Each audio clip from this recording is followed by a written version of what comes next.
G'day guys, welcome back again. My last little experiment for a while. I think I'm just about there with my pouring medium and my paint mix and my oils ready to go for bottling my paint mix. So, pouring medium, 3 parts Floetrol, 2 parts PVA glue, 1 part pouring medium and just 1/4 of a part of water, just to help it flow a little easier. So in these cups I have 90 grams or 3 ounces of pouring medium to 30 grams or 1 ounce of paint. So that's 120 grams, which is 4 ounces, which means I get 4 drops of whatever oil you're going to use. 1 drop per ounce, 1 drop per 30 grams of mixed paint. Using the coconut milk hair serum, and I've just put it into my little squeeze bottle. And let's get 4 out. Oops, that was kind of 2 or 3 really. I'm going to squeeze carefully. 4. 1, 2, 3, 4. Won't do any in the white.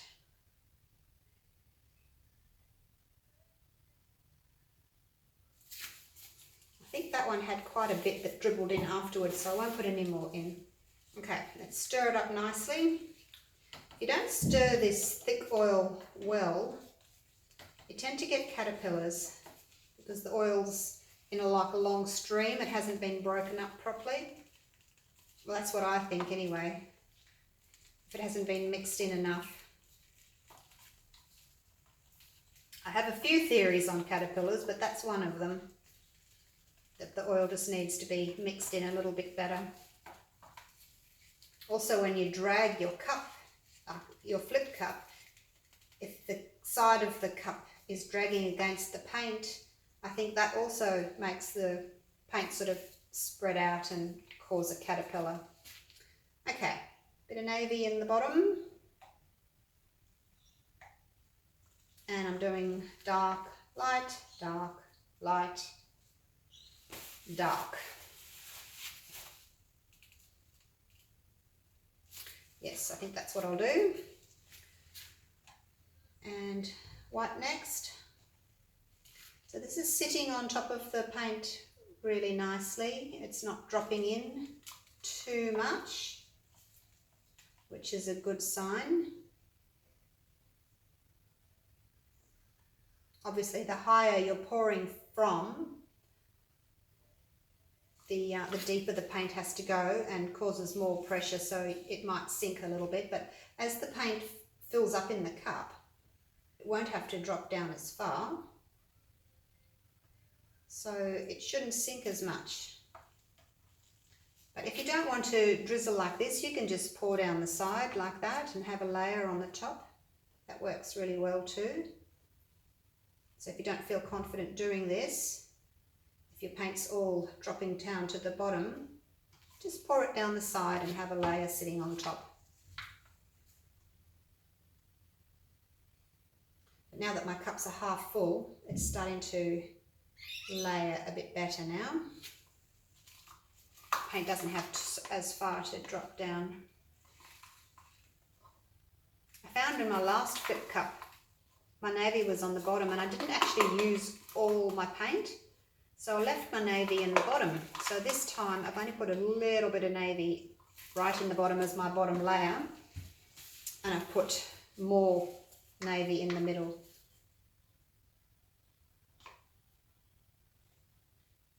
Because there's always a little bit left in the bottom of the cup. And I really wanted my navy. I'll show you the one that I did before this one. And it hasn't got a lot of navy showing, and that would be why. I'll just grab it. It's a really, really pretty pour. I give it a 9 out of 10. Look at that. But not as much navy as I would have liked.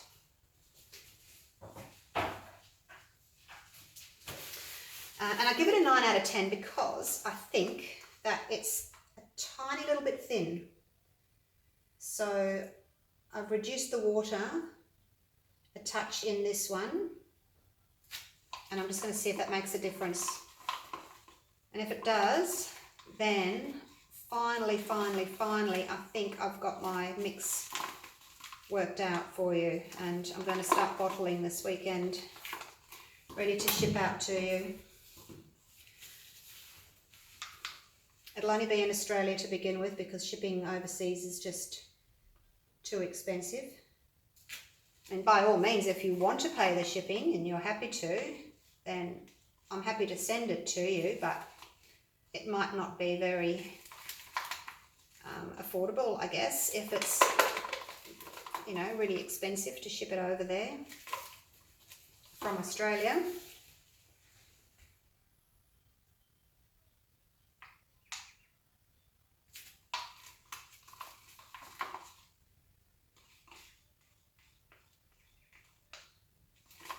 Finish off my lovely aqua. My favourite colours today. Navy, aqua, blue with a touch of greeny, yellowy colour. Just love it. Splooshed. Is that a word? Sploosh. Okay, so paints. What have we got? So I always have a dark and a light for contrast. If you've seen my videos, you'll know that. You would have heard me talking about that before. So I would normally have like a black and a white, but today I've got white and my navy for my two contrasts. And then I have my two shades of blues. This one's called Scuba Diver and that's Peacock, light aqua. And then for my pop of colour, Daintree, which is a yellowy greeny colour, and that's my pop.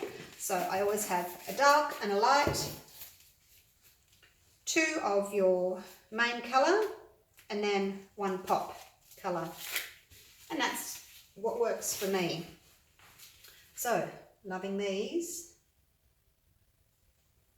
They're tiny, but they're well formed. They're multicoloured. This one from earlier, still lovely cells. I think my mix is a little bit thin. See how it's sort of starting to blend here, my colours? Starting to blend. And I haven't got very definite rings. Like that one there has got a dark ring and it's lighter in the middle. But most of them, oh, and that one's got the dark ring with the green in the middle. But there's not a lot of those multicoloured rings. It's just mainly just one colour. And I think that's because my mix is a little bit too thin.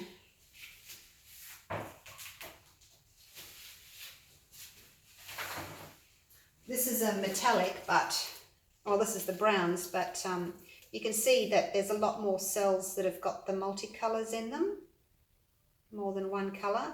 So the mix is a little bit thicker here on this one. So you can see the difference.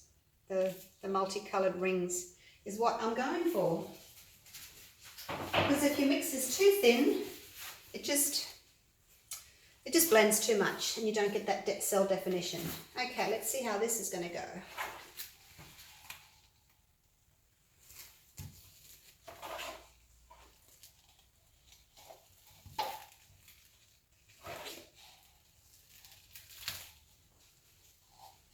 Right, that's all out. Move my cups out of the way. Let's have a look. Got a caterpillar, another caterpillar. That's just fluid art, isn't it? It's never going to be 100% what you want. It's always going to be a little bit doing its own thing, which is, I guess, what's exciting about it. You just don't know what you're going to get. You can try your best to control it with your consistencies and your oils that you're using, but it's always going to do its own thing. Now, the blowtorch I use, and you can't really see this anymore, it's got that much paint over it. The can is removable. So it's a butane can, and when that is finished, I just unclip it and put a new one in. They're great. Get them from Bunnings. You just turn it on here, turn that, And then you just squeeze the trigger, and that's it. You don't have to hold anything down. Give it a quick torch just to pop some bubbles. And then turn it off again. Okay, now I think I'll just get straight to tilting. I'm just watching what these cells are doing. Seem to be nicely shaped. There doesn't seem to be too many kind of wobbly edged ones, which is good. There's one there. See that one there? What can I point with? Just there. It's a little bit of a wobble. But overall, like in the whole thing, there's really not. That one's a little bit wobbly. But it's pretty good. Most of them are really well shaped. Okay, this is the edge I don't like as much, so tilt that side first. While you've got the most amount of paint on your surface, use that weight of the paint to tilt the way that you need to. So if you've got a lot more blank space at one end, tilt that first.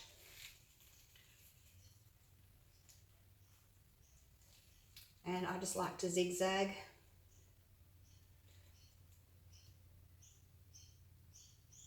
And use the weight of the paint to move across the surface. Loving this. Oh, I think I like this better than the previous one. I don't want to tilt anything off. Oh my goodness. I have to. Don't like this white blob here, so get rid of that. I need to get to this corner here as well. I'll go that way just a touch. Cover that corner. Come back. But I really love these. I don't want them to go. And I don't want them to go, but I don't like that. I might come back to it. I'll leave it for now. Don't have to get rid of it right this minute. I'll tilt this way, and I can always go back that way if I need to. I don't really like what's happening over here. I'll just get rid of some of that. Bring the weight of the paint back there. And let it go. There we go. It's gone off the side. Wow. Really loving that. Let me turn that around. I think this is it, guys. I think this is my mix. Cross fingers. I've been trying for months and months to get a perfect mix. Different products, different consistencies, different oils, different ratios. My goodness. You should see my book that it's all written in. I've had to go on to 2 books because I've got so much experimenting. I feel like a mad scientist. All right, let's go this way. Zigzag, left and right. Use the weight of the paint to move across the surface.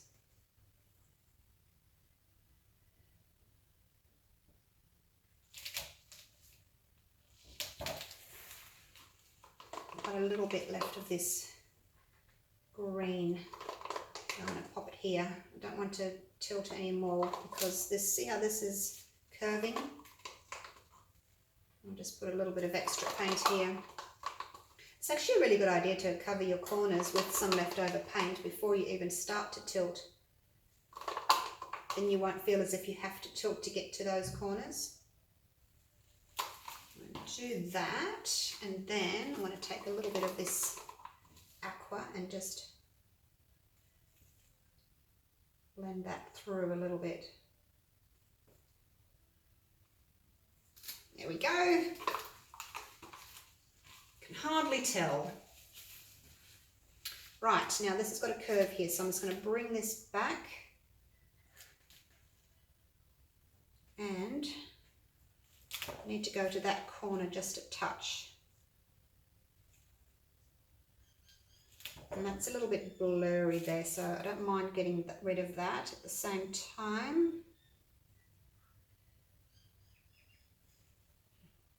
I'm not going to go any further. This was starting to bend too much.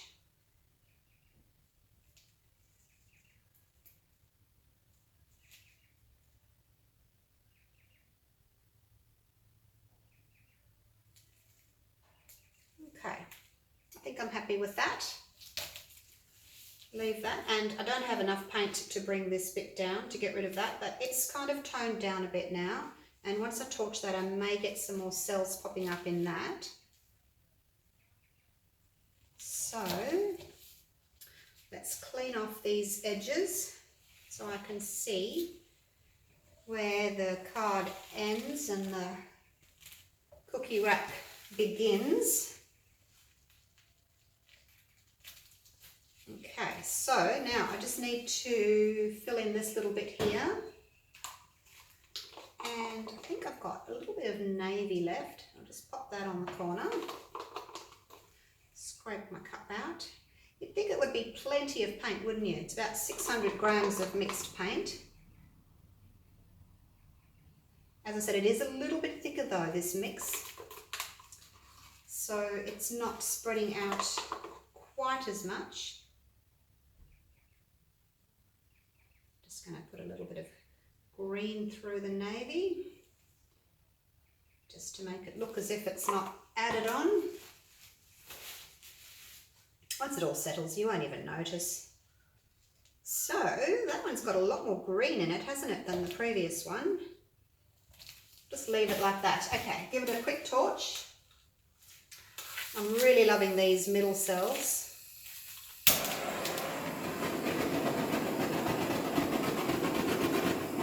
I'm not going to torch the middle, I'm just going to torch up here a bit. A little bit on that white section there. So we're getting a few little ones up there. Well, that was probably too much actually over there. A few more here.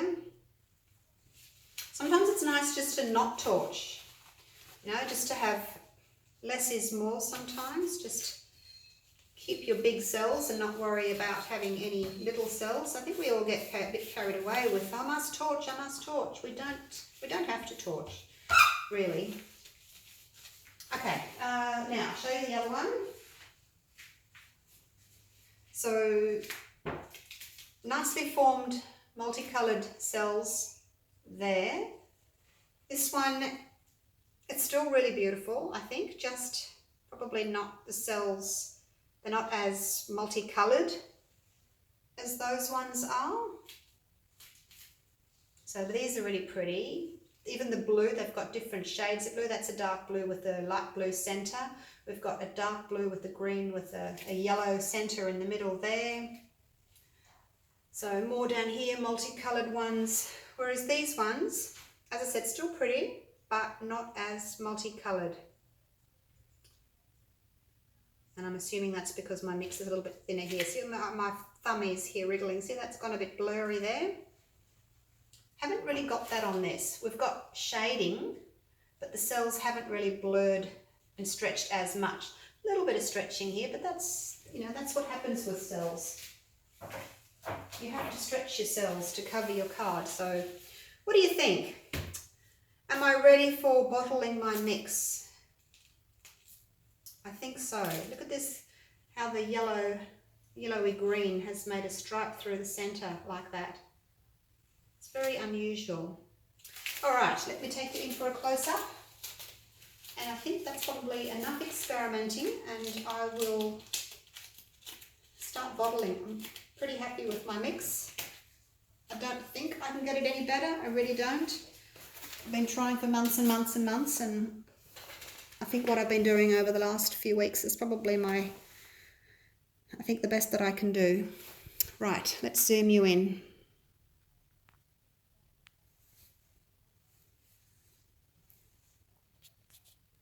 Actually, I might just take the phone down and take you down there rather. Okay, here we go.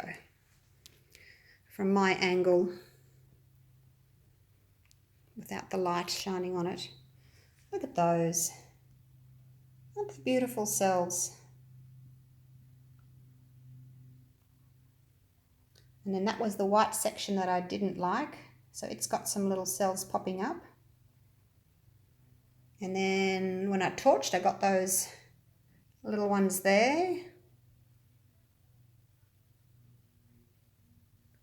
That's the top corner. All pretty cells. Lots of yellow and pale blue in this corner here on the side. But overall, I really like it. I'm happy with it. I'll just spin you around this way and show you the other one. Oops, there it is there. Unless you like that one more with the bigger cells, more flowing look. And there's some of my browns. There's one of my pinky purpley ones, and there's my orange and blue over there. These are all on my table drying, and then I did these two this morning. I think it was this morning.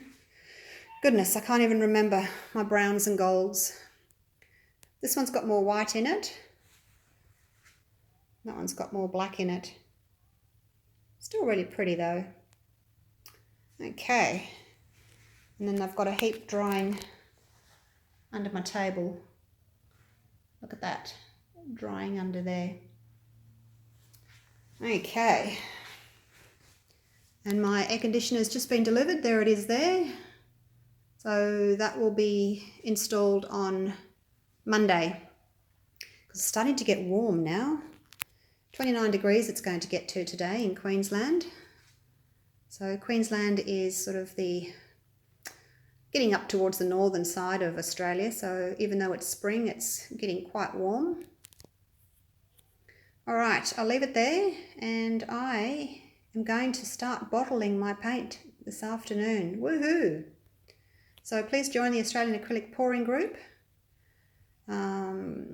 Won't be probably until next week that there's a link to my Pouring Your Heart Out page, and there'll be a shop there. You'll be able to buy the paint there. Okay, that's it for now. I'll see you for the next pour with my new paint and my new pouring bottles. Bye for now.